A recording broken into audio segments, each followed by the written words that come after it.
આપણે વનસ્પતિઓમાં શ્વસન એની ચર્ચા કરતા હતા કે વનસ્પતિમાં શ્વસન કઈ ક્રિયા દ્વારા થતું જોવા મળે છે. શ્વસન કોઈ ક્રિયા દ્વારા ના થાય, શ્વસન પોતે એક પ્રક્રિયા છે. પણ વનસ્પતિ કેવી રીતે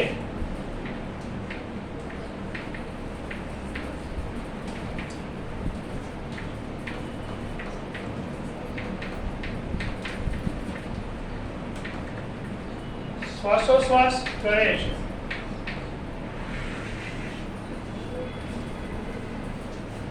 એ આપણે જોવાનું હતું.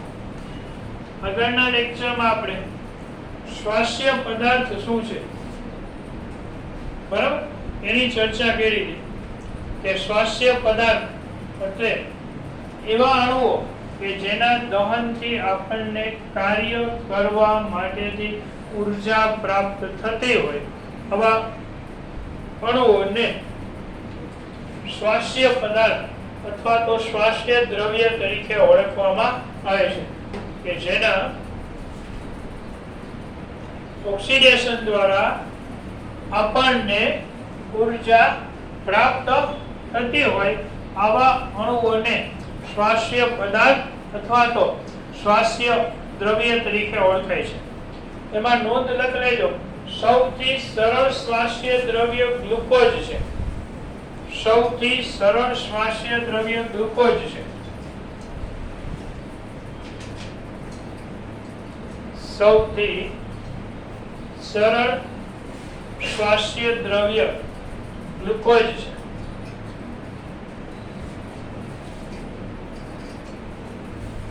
પછી બીજી નોંધ પણ લખવી કે શ્વાસ્ય દ્રવ્ય તરીકે મુખ્યત્વે કાર્બોદિત અને લિપિડનો ઉપયોગ થાય છે. શ્વાસ્ય દ્રવ્ય તરીકે મુખ્યત્વે કાર્બોદિત અને લિપિડનો ઉપયોગ થાય છે. કાર્બોદિત એ વપરાય અને લિપિડ વપરાય. પ્રોટીન અને ન્યુક્લિક એસિડ મોટે ભાગે ક્રિયાશીલતા અને બંધારણીય ઘટકો સાથે સંકળાયેલા છે, જ્યારે ન્યુક્લિક એસિડ તો સંપૂર્ણપણે નિયંત્રણ સાથે સંકળાયેલો જોવા મળે છે. બરાબર. હવે આપણે શ્વાસ્ય પદાર્થો પછી વનસ્પતિમાં કેવી રીતના શ્વસન થાય છે એની ચર્ચા કરી. તો વનસ્પતિ પણ પ્રાણીની જેમ ઓક્સિજન લે અને CO2 મુક્ત કરે છે શ્વસન દરમિયાન.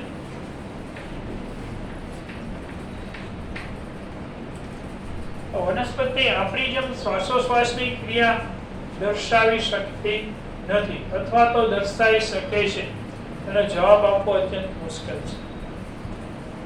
પણ એટલું નિશ્ચિત છે કે વનસ્પતિ પાસે પ્રાણીઓની જેમ કોઈ વિશિષ્ટ શ્વસન અંગો હોતા નથી. આપણે પ્રાણીઓની અંદર વાત કરીએ તો આપણે પૃષ્ઠવંશી પ્રાણીઓ, સસ્તન પ્રાણીઓમાં જોઈએ, વિહંગમાં જોઈએ તો આપણામાં શ્વસન અંગો તરીકે ફેફસા હોય, બાહ્ય નાસિકા છિદ્રો આવેલા હોય, નાસિકા છિદ્રો ડેવલપમેન્ટ થયેલા હોય, શ્વાસ નળી ડેવલપમેન્ટ થયેલી હોય. આ વિશિષ્ટ શ્વસન અંગો આપણામાં વિકસેલા હોય છે પ્રાણીઓમાં, આપણામાં એની. પણ વનસ્પતિમાં આવા કોઈ વિશિષ્ટ શ્વસન અંગો નથી હોતા. તો વનસ્પતિ કેવી રીતના શ્વસન કરે છે અથવા તો એમાં શા માટે શ્વસન અંગો નથી હોતા? તો વનસ્પતિને આવા કોઈ ખાસ શ્વસન અંગોની આવશ્યકતા આપણી જેમ હોતી નથી. એના જુદા જુદા કારણો છે. વનસ્પતિને શ્વસન અંગોની આવશ્યકતા નથી હોતી. એના જુદા જુદા કારણો પૈકી પહેલું કારણ કે વનસ્પતિ સ્થાયી છે. પ્રાણીની જેમ પ્રજનન દર્શાવી શકતી નથી. એટલે પ્રાણીઓને પ્રજનન દર્શાવવા માટે વધુ ઉર્જાની આવશ્યકતા પડે. એટલે પ્રાણીઓએ વિશિષ્ટ શ્વસન અંગો ડેવલપ કરવા પડે. જ્યારે વનસ્પતિ સ્થાયી છે એટલે વનસ્પતિને આપણા જેટલી વધારે કાર્ય ઉર્જાની આવશ્યકતા નથી, એટલે વનસ્પતિને વિશિષ્ટ શ્વસન અંગની આવશ્યકતા રહેલી હોતી નથી. આ પહેલું રીઝન કે વનસ્પતિ સ્થિર છે એટલે એને ઉર્જા ઓછી જોઈએ, એટલે ઓછી ઉર્જા જોઈ એટલે એને કોઈ વિશિષ્ટ શ્વસન અંગની આવશ્યકતા રહેલી હશે. બીજું,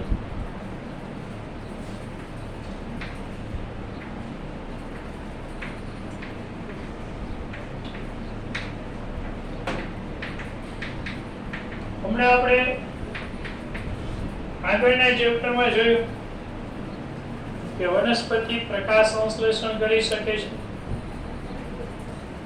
અને પ્રકાશ સંશ્લેષણ કરે એટલે કયો વાયુ ઉત્પન્ન થાય? ઓક્સિજન.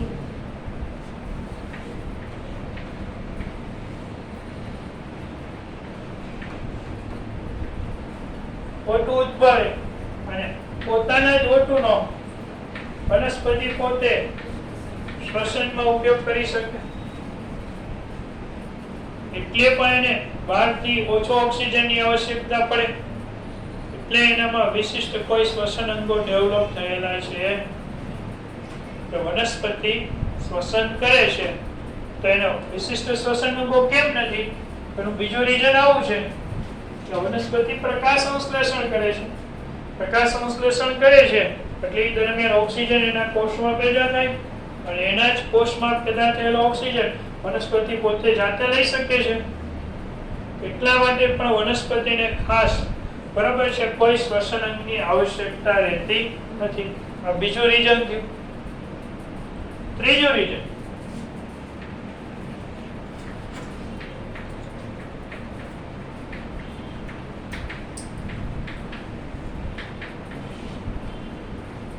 વનસ્પતિના દરેક અંગો વાતાવરણના સીધા સંપર્કમાં હોય છે. પ્રકાંડ જો તો સીધું વાતાવરણના સંપર્કમાં, પણ જોઈએ તો વાતાવરણના સંપર્કમાં, બરાબર. મૂળ હોય ને તો એ જમીનમાં આસપાસ વાયુઓના સંપર્કમાં હોય.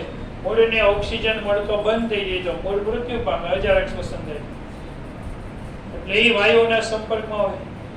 આમ એના દરેક અંગ સીધા વાયુ સ્વરૂપે ઓક્સિજન મેળવી શકે છે, એટલે એને ખાસ શ્વસન અંગોની આવશ્યકતા રહેતી નથી.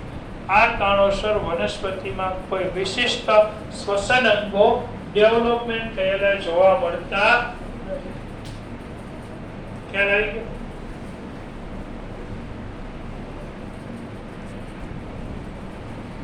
ભાઈ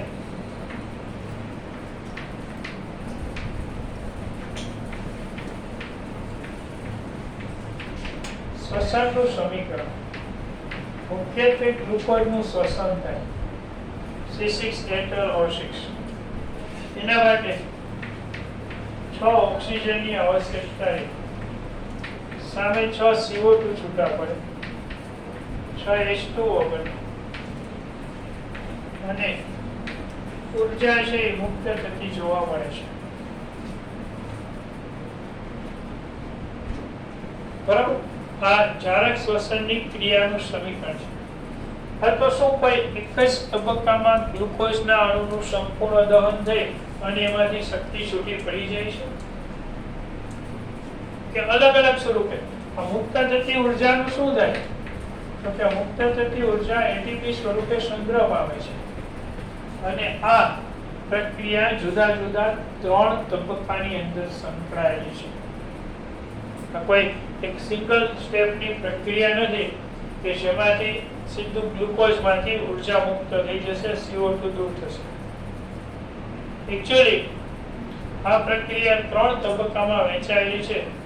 એ 3 તબક્કાની અંદર ગ્લાયકોલિસિસ,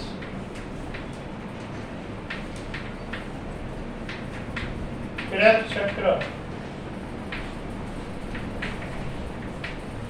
અને ઓક્સિડેટિવ ફોસ્ફોરીકરણ 3 તબક્કામાં વહેંચાયેલી પ્રક્રિયા છે શ્વસન. હવે શ્વસનના પ્રકારોની અંદર જોઈએ આપણે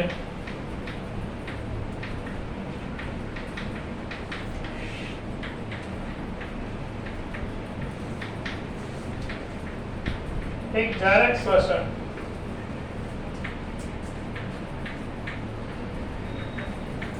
બીજું અજારક શ્વસન.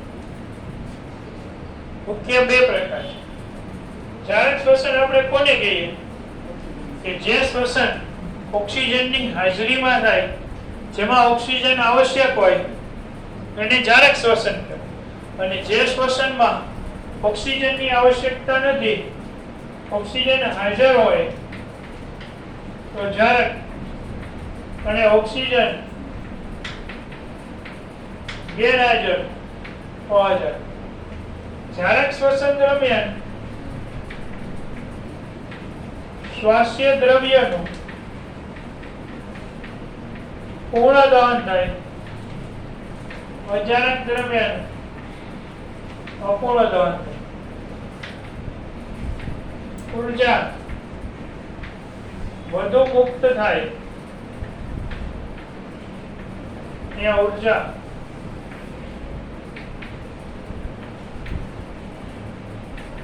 ઓછી મુક્ત થાય. અહીંયા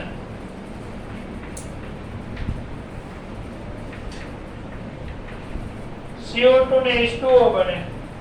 અજારક શ્વસન દરમિયાન ethanol, lactic acid, acetic acid, CO2 આવા અલગ અલગ નિર્માણ જુદા જુદા સજીવોમાં ક્યાં અજારક શ્વસન થાય છે એના ઉપર અલગ અલગ નિપજની પ્રાપ્તિ જોવા મળે અજારક શ્વસન. ખ્યાલ આવી ગયો? જારક શ્વસનમાં ગ્લાયકોલિસિસ, ક્રેબ્સ ચક્ર અને ઓક્સિડેટિવ ફોસ્ફરીકરણ જેવી ત્રણેય ઘટના થાય. જ્યારે અજારક શ્વસનમાં ફક્ત ગ્લાયકોલિસિસ થાય.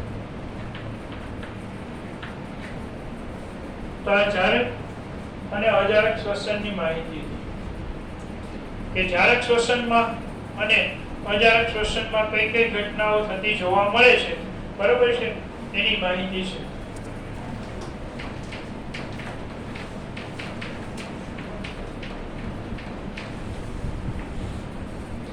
ગ્લાયકોલિસિસ શ્વસનની પ્રક્રિયાનો પ્રથમ તબક્કો એટલે ગ્લાયકોલિસિસ. ગ્લાયકોલિસિસ EMP પર એબેટ્સન, મેયરહોફ એન્ડ પાર્નસ, એબેટ્સન, મેયરહોફ, પાર્નસ આ ત્રણ સાયન્ટિસ્ટોએ ગ્લાયકોલિસિસની પ્રક્રિયાની માહિતી આપેલી હતી, એટલે એને EMP પદ તરીકે પણ ઓળખવામાં આવે છે. ગ્લાયકોલિસિસની પ્રક્રિયા કોષના આધારકમાં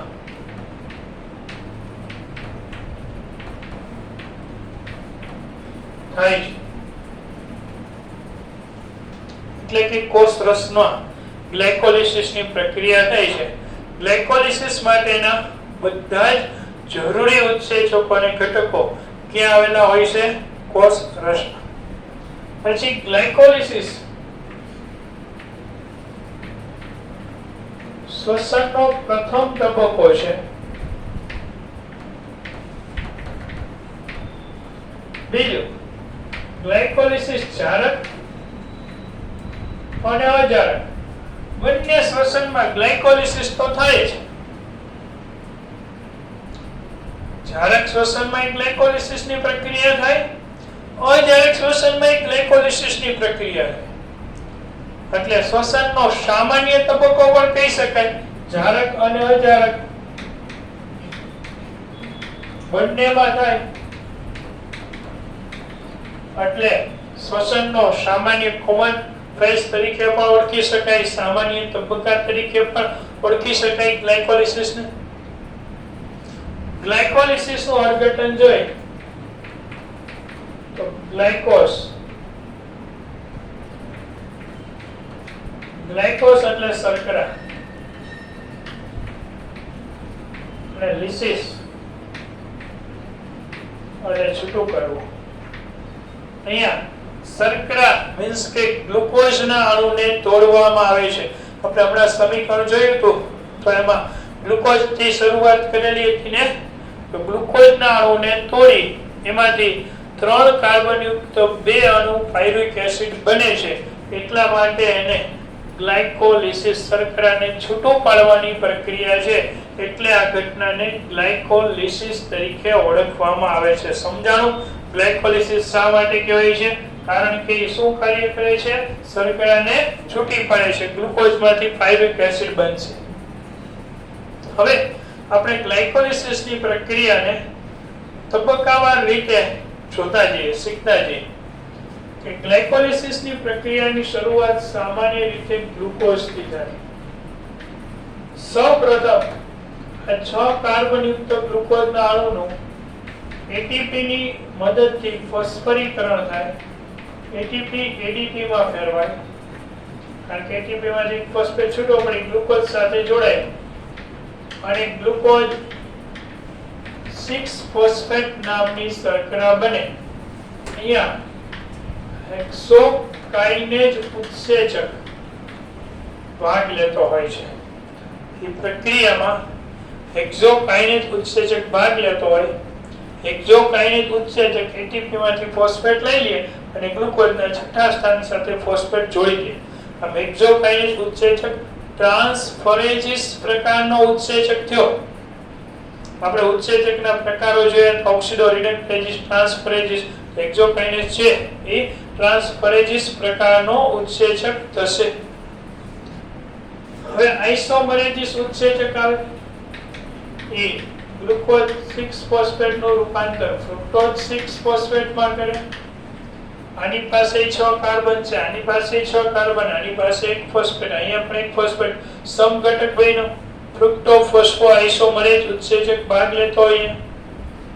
ત્યાર પછી ફરી પાછો કાઇનેઝ ઉત્સેચક આવે જે એટીપી નું રૂપાંતર એડીપી માં કરી નાખે અને ફોસ્ફેટ અહીંયા જોડી દે એટલે સંયોજન બને ફ્રુક્ટોઝ 1,6 બાયફોસ્ફેટ. આ પણ 6 કાર્બન યુક્ત સંયોજન છે, જે 6 કાર્બન યુક્ત સંયોજન અને 2 ફોસ્ફેટ ધરાવે છે, કારણ કે બાયફોસ્ફેટ છે એટલે ફોસ્ફેટની સંખ્યાની પાસે 2 છે, કાર્બનની સંખ્યા 6 છે. હવે આલ્ડોલેઝ નામનો ઉત્સેચક ભાગ લે. આલ્ડોલેઝ ઉત્સેચક ભાગ લે એટલે ફ્રુક્ટોઝ 1,6 ફોસ્ફેટ માંથી એક અણુ ડાઈ હાઇડ્રોક્સી એસિટોન ફોસ્ફેટ DHAP બનાવે અને એક અણુ 3-ફોસ્ફો ગ્લિસરાલ્ડીહાઇડ બનાવે. 3 કાર્બન યુક્ત અને 3PGAL તરીકે ઓળખાય. આ બંને અણુ એકબીજામાં પરિવર્તનશીલ હોય, બે એકબીજામાં ગમે ત્યારે બદલાઈ શકે. આ કીટો ટ્રાયોડ છે, આલ્ડો ટ્રાયોડ છે અને આ રીતે આપણને આ પ્રક્રિયાને અંતે બે અણુ એટલે 2x 3-ફોસ્ફોગ્લિસરાલ્ડીહાઇડ ના મળે. બે અણુ શેના મળે? 3-ફોસ્ફોગ્લિસરાલ્ડીહાઇડ ના મળે. જો મેં એક ટેક્સ્ટબુક કરતા સ્ટેપ એક્સ્ટ્રા અહીંયા કરેલું છે. હવે 3-ફોસ્ફોગ્લિસરાલ્ડીહાઇડ ના બે અણુ મળ્યા. અહીંયા અકાર્બનિક ફોસ્ફેટ ઉમેરાય.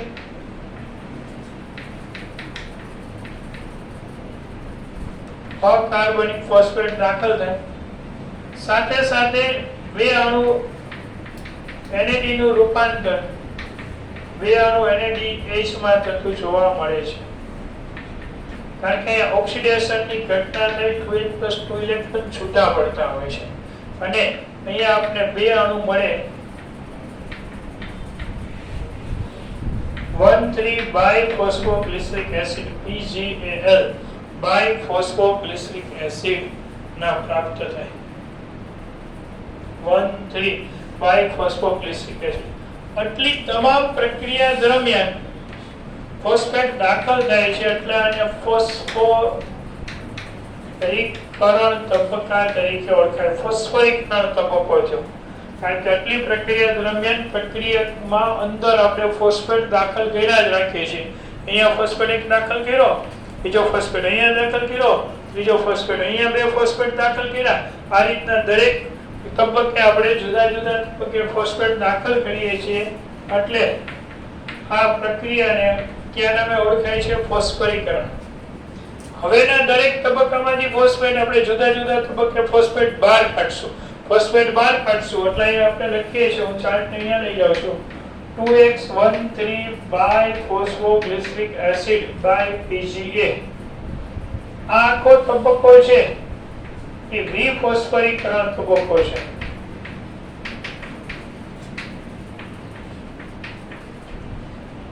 ફોસ્ફેટ બહાર નીકળશે. હવે જોતા જઈએ, અહીંયા ફોસ્ફેટના બે અણુ બહાર નીકળે એટલે બે ADP નું રૂપાંતર 2 ATP માં થાય અને 3 ફોસ્ફોગ્લિસરિક એસિડ ના અણુ બને. 3 ફોસ્ફોગ્લિસરિક એસિડ ના અણુ પાણીના અણુ ગુમાવી નાખે, બે પાણી ગુમાવાઈ જાય એટલે અહીંયા 2 ફોસ્ફોઇનોલ પાયરુવિક એસિડ બે અણુ PP ના બને. 2x બધે બે અણુ દર્શાવે છે. બે અણુ PP ફરી પાછું બે ફોસ્ફેટ ગુમાવી નાખે એટલે બે ADP નું રૂપાંતર પાછું થઈ જાય બે ATP માં અને અહીંયા પાયરુવિક એસિડ મળે. પાયરુવિક એસિડ જે સામાન્ય રીતે 3 કાર્બન યુક્ત સંયોજન છે, CH3COCOOH પાયરુવિક એસિડ નું બંધારણીય સ્ટ્રક્ચર છે. આવા બે અણુ પાયરુવિક એસિડ ના મળે. આમ એક અણુ ગ્લુકોઝ માંથી આપણે શરૂ કરીએ ત્યારે આપણને 3 કાર્બન યુક્ત બે અણુ પાયરુવિક એસિડ ના મળે. આમ અહીંયા શર્કરા છૂટી પડી એટલે એને ગ્લાયકોલિસિસ તરીકે ઓળખવામાં આવે છે. આ પ્રક્રિયાને અંતે જોઈએ તો આપણે બે અણુ NADH મળે અને નિપજ તરીકે કેટલા ATP ના અણુ મળશે?